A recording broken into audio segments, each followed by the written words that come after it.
श्रीराम राम राम श्रीरामचन्द्र जय। श्रीराम राम राम श्रीरामभद्र जय। श्रीराम राम सीताभिराम राम।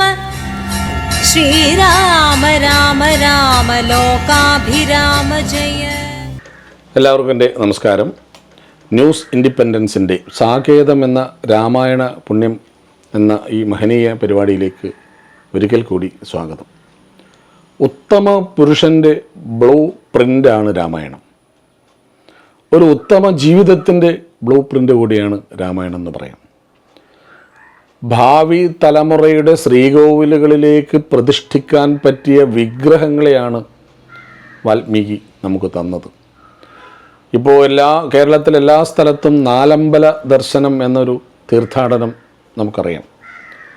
ഈ നാലമ്പലത്തിലെ 4 ക്ഷേത്രങ്ങളിലും വാൽമീകി കണ്ടെത്തിയ മഹനീയമായ മാതൃകകളെയാണ് പ്രതിഷ്ഠിച്ചത്. ശ്രീരാമൻ, ഭരതൻ, ലക്ഷ്മണൻ, ശത്രുഘ്നൻ. അതാണ് ഒരുപക്ഷെ യോഗ്യരായ ശ്രീലകങ്ങളിൽ പ്രതിഷ്ഠിച്ച വിഗ്രഹങ്ങളെ സൃഷ്ടിച്ച ആളാണ് വാൽമീകി എന്ന് പറയുന്നത്. സ്കന്ദപുരാണത്തിൽ രാമായണത്തെപ്പറ്റി പ്രസിദ്ധമായൊരു ശ്ലോകമുണ്ട്. നാസ്തി ഗംഗാസമം തീർത്ഥം നാസ്തി മാതൃസമോ ഗുരു. ഗംഗക്ക് സമമായി മറ്റൊരു തീർത്ഥമില്ല. ഗുരുവിന് അമ്മയ്ക്ക് സമമായിട്ട് മാതൃസമം ഗുരു. അമ്മയ്ക്ക് സമാനമായി ലോകത്ത് മറ്റൊരു ഗുരുനാഥനില്ല. നാസ്തി വിഷ്ണുസമോ ദേവ. വിഷ്ണുവിന് സമശീർഷനായി മറ്റൊരു ദേവനില്ല. നാസ്തി രാമായണാത് പരം. ഇതൊക്കെ ശരിയാണെങ്കിൽ രാമായണത്തിന് തുല്യമായി മറ്റൊരു ഗ്രന്ഥമില്ല. നാസ്തി വേദസമം ശാസ്ത്രം. വേദത്തിന് സമം നിൽക്കാൻ മറ്റൊരു ശാസ്ത്രം ഭൂമിയിലില്ല. നാസ്തി ശാന്തി സമം ഗുരു. ഈ ലോകത്ത് ഏറ്റവും വലിയ ഗുരുനാഥൻ ശാന്തിയാണ്. നമ്മുടെ എല്ലാ മന്ത്രങ്ങളുടെ ഒടുവിൽ ഓം ശാന്തി ശാന്തി, ആ ശാന്തിയാണ് വലിയ ഗുരു. നാസ്തി സൂര്യസമം ജ്യോതി. സൂര്യന് തുല്യമായി മറ്റൊരു ജ്യോതിർഗോളമോ ജ്യോതിസോ ഇല്ല. ഇതൊക്കെ ശരിയാണെങ്കിൽ നാസ്തി രാമായണാത് പരം. നാസ്തി ക്ഷമാസമം സാരം. ക്ഷമയാണ് പ്രപഞ്ചത്തിന് സാരമായിട്ടുള്ളത്. ക്ഷമയോളം സാരമായ മറ്റൊന്നുമില്ല. നാസ്തി കീർത്തി സമം ധനം. ഒരാളുടെ ധനം എന്ന് പറയുന്നത് അയാൾക്കുണ്ടാകുന്ന സൽകീർത്തിയാണ്. സൽകീർത്തിക്ക് മേലെ മറ്റൊരു ധനമില്ല. നാസ്തി ജ്ഞാനസമോ ലാഭം. അറിവാണ് ഏറ്റവും വലിയ സമ്പത്തും ധനവും. ഇതൊക്കെ സത്യമാണെങ്കിൽ നാസ്തി രാമായണാത് പരം. രാമായണത്തിന് സമമായ മറ്റൊരു ഗ്രന്ഥമില്ല. രാമായണം വായിക്കുന്ന ഒരു രീതിയുണ്ട്. വേഗം രാമായണ ഗ്രന്ഥം കഴിഞ്ഞ ദിവസത്തെ ബാക്കി അങ്ങ് വായിക്കലല്ല.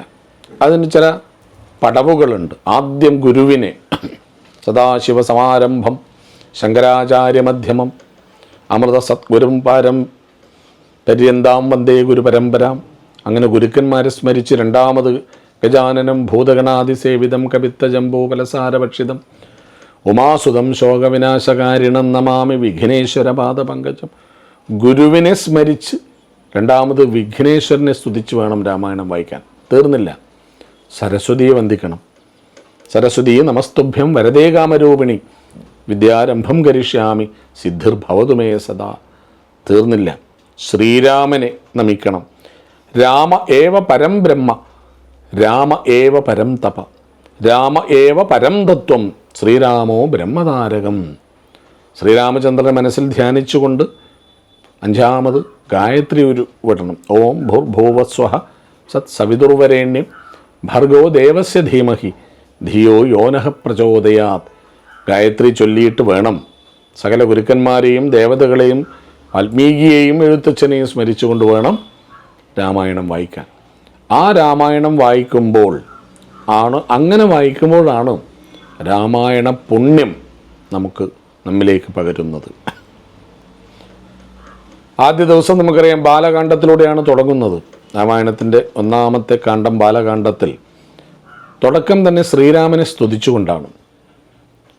ശ്രീപരമേശ്വരൻ പാർവതീദേവിക്ക് പറഞ്ഞു കൊടുക്കുന്നതായിട്ടാണ് എഴുത്തച്ഛൻ രാമായണം അവതരിപ്പിക്കുന്നത്.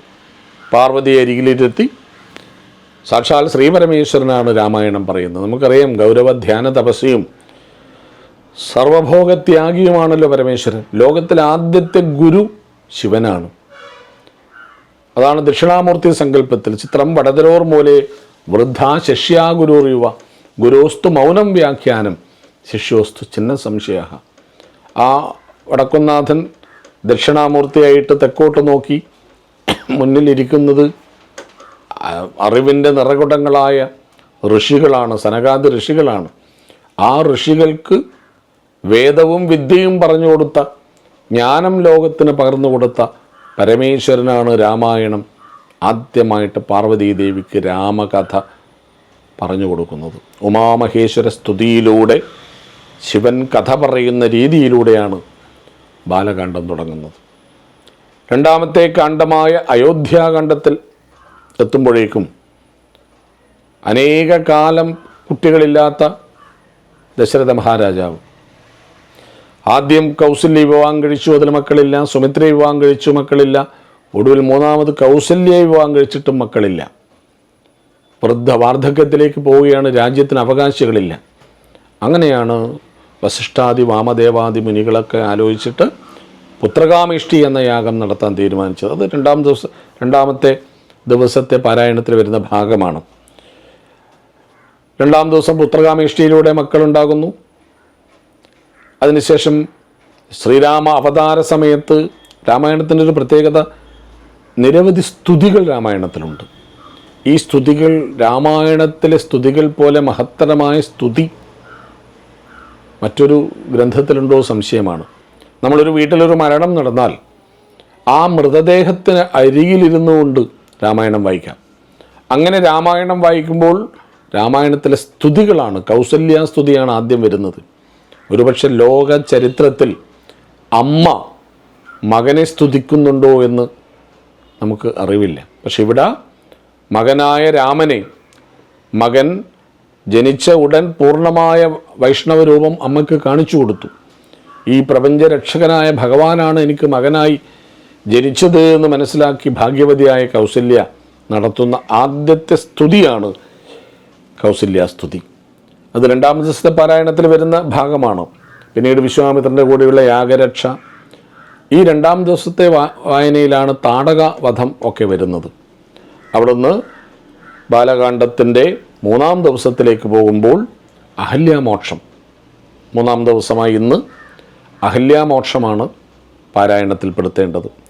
പിന്നെ സീതാ സ്വയംവരവും പരശുരാമ ഗർവഭംഗവും മൂന്നാമത് ദിവസത്തെ ഇന്നത്തെ വായനയിൽ ഈ പ്രധാനപ്പെട്ട ഭാഗങ്ങൾ, ശ്രീരാമൻ്റെ അഹല്യാമോക്ഷം നടക്കുന്ന ഭാഗം, അതോടൊപ്പം സീതാ സ്വയംവരം, വിശ്വാമിത്രനും ലക്ഷ്മണനും രാമാദികളും മിഥിലയിലേക്ക് പോകുന്നു. അവിടെ ശൈവചാപം കാണുന്നു.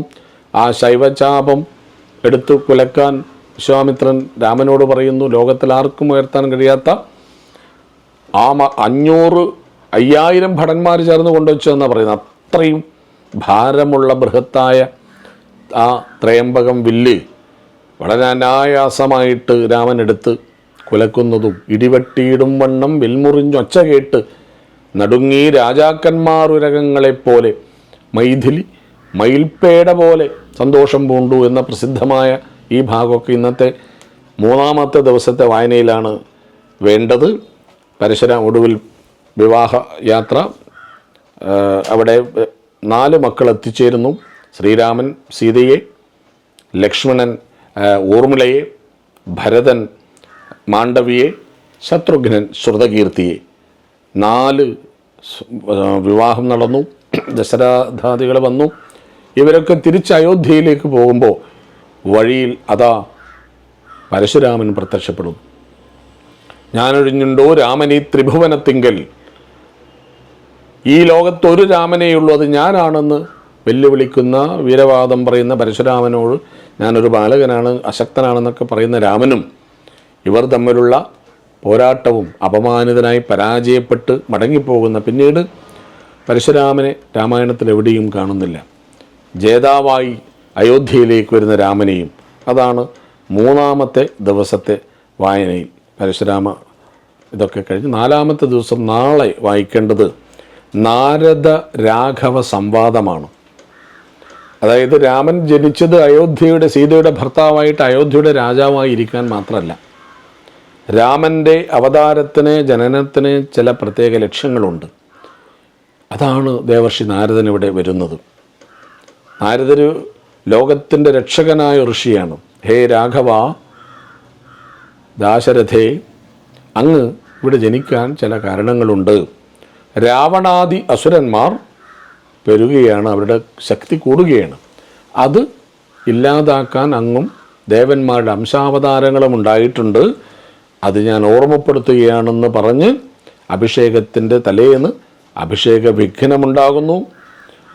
ആ അഭിഷേക വിഘ്നം കഴിയുമ്പോഴേക്കും ബാലകാന്ഡം കഴിഞ്ഞ് പിന്നീട് 5-ാമത്തെ ദിവസം അയോധ്യാകാന്ഡത്തിലേക്ക് പോകുന്നിടത്താണ് ഈ ബാലകാന്ഡം, അയോധ്യാകാന്ഡം. ബാലകാന്ഡത്തിൽ നിന്ന് അയോധ്യാകാന്ഡം സമാപിക്കുന്നത്. എല്ലാവർക്കും എൻ്റെ നമസ്കാരം. ശ്രീരാമ രാമ രാമ ശ്രീരാമചന്ദ്ര ജയ. ശ്രീരാമ രാമ രാമ ശ്രീരാമഭദ്ര ജയ. ശ്രീരാമ രാമ സീതാഭിരാമ രാമ. ശ്രീരാമ രാമ രാമ ലോകാഭിരാമ ജയ.